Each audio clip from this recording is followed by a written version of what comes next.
Hey everyone, welcome back to the channel. In today's video, I'm going to walk you through the newest features in the Streamlit 1.46 update. I've picked out 5 updates that caught my eye. Nothing revolutionary, but definitely useful if you're building apps with Streamlit. So if you want to stay on top of what's new, well, stick around and let's dive right in. Alright, so first up, the navigation menu got a nice little upgrade.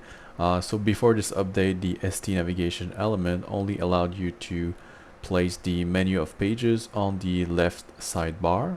That was fine, but it limited how you could organize your app layout. Now with the new position argument, as you can see here, you can choose to place the navigation menu at the top of your app. So this can really open up some design options, especially if you want a cleaner, more modern look without a sidebar taking up all the space. So I've got an example here where you can see the new menu setting neatly across the top. So it's simple but feels a lot more polished in some app designs. So if I close the sidebar, you can actually see the menu still. Next, we have the st.context element that has been improved with a new theme attribute. So if you're not familiar, st.context lets you grab info about the user who's viewing your app. So with this update, you can now tell whether the user is browsing in light mode or dark mode. So for example, I'm running this app here in dark mode, and you can see the app detects that when I use st.context.theme. That is great if you want to customize parts of your app based on the user's theme, so like switching colors, adjusting images, or even changing layout elements to of course better fit the theme. So again, it's a small addition but can make a big difference in how personalized and polished your app feels. Third on the list, and probably the most exciting one, personally, I think, you can now nest columns inside columns, so as many levels as you want. So previously, Streamlit only allowed you to nest st columns to 2 levels deep. That was sometimes frustrating when you wanted a more complex layout. So I have an example here with 2 levels of st columns. Now this limit is actually gone. You can build pretty sophisticated grid layouts by nesting multiple columns inside columns, so multiple times. So in this example here, I've set up 3 levels of columns and it works pretty smoothly, as you can see here.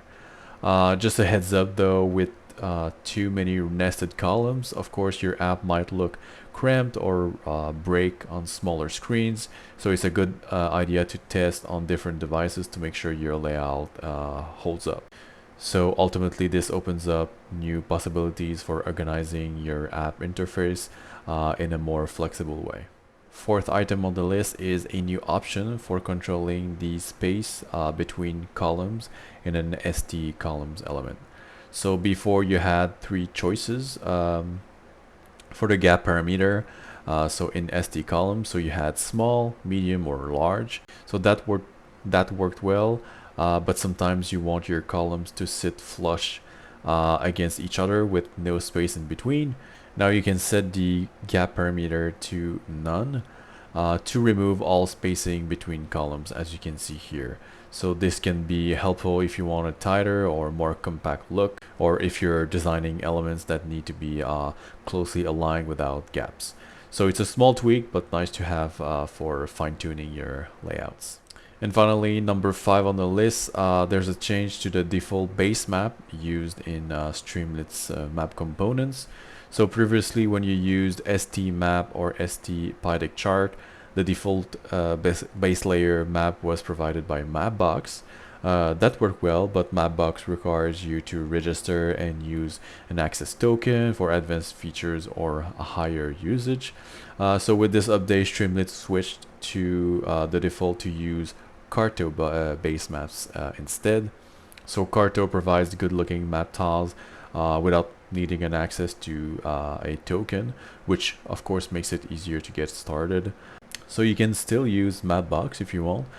Just keep in mind you'll need to sign up on their site or on their website and add your token manually in your app.